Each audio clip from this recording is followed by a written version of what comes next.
मेरा सवाल है आपसे, मिट्टी अफजल है या आग?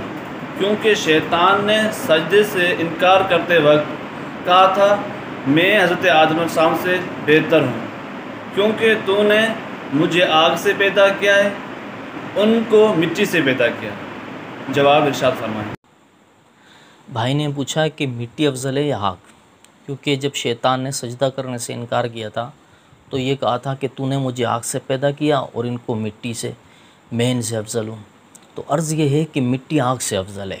वजह उसकी ये है कि अगर हम दोनों की सिफ़ात पर गौर करें तो मालूम होगा कि मिट्टी में आज़ी, इनकिसारी और तवाज़ु है कि जब उसे फेंका जाए नीचे की तरफ जाती है, जबकि आग में तकब्बुर और बड़ाई है, जब उसको जलाया जाता है तो वो ऊपर की तरफ उठती है। मिट्टी अमानतदार है, जो चीज़ उसमें डाली जाए अगर वो महफूज रहने की सलाहियत रखती होगी तो वो महफूज रहेगी, और अगर बढ़ने की सलाहियत हुई तो उसमें इजाफ़ा होगा। जैसे ज़मीन पर, मट्टी पर दाने डाले जाते हैं, पूरे पूरे खेत बन जाते हैं, पूरे पूरे बागात बन जाते हैं, जबकि आग में ये सलाहियत नहीं। आग तो उसको जला कर राख कर देगी, उसको फना कर देगी। अगर मिट्टी और आग का मुकाबला करवाया जाए तो मिट्टी गालिब है, आग को ख़त्म कर देगी, बुझा देगी, जबकि आग मिट्टी को ख़त्म नहीं कर सकती। मिट्टी अगर उसमें जलेगी तो और मज़बूत होती चली जाएगी। इसी तरह मिट्टी आबाद करती है, शहर, गांव, बस्तियां, लोग सब मिट्टी ही पर आबाद हैं। आग पर आबाद नहीं हो सकते, आग तो जलाकर राख कर देगी।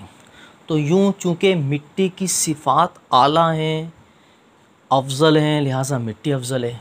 तो इस एतबार से भी शैतान ने धोखा खाया है और उसकी अक्ल चकरा गई और तकब्बुर ने उसको अंधा कर दिया।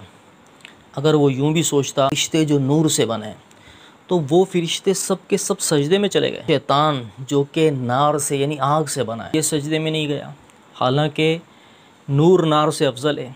तो इसी बात को अगर समझ लेता कि सारे नूरी सजदे में चले गए तो नारी को भी चाहिए कि सजदे में चला जाए। तो यूँ धोखे में रहा और मरदूद करार पाया। वल्लाहु व रसूलुहु आलम अज़्ज़ा व जल्ला व सल्लल्लाहु तआला अलैहि वसल्लम।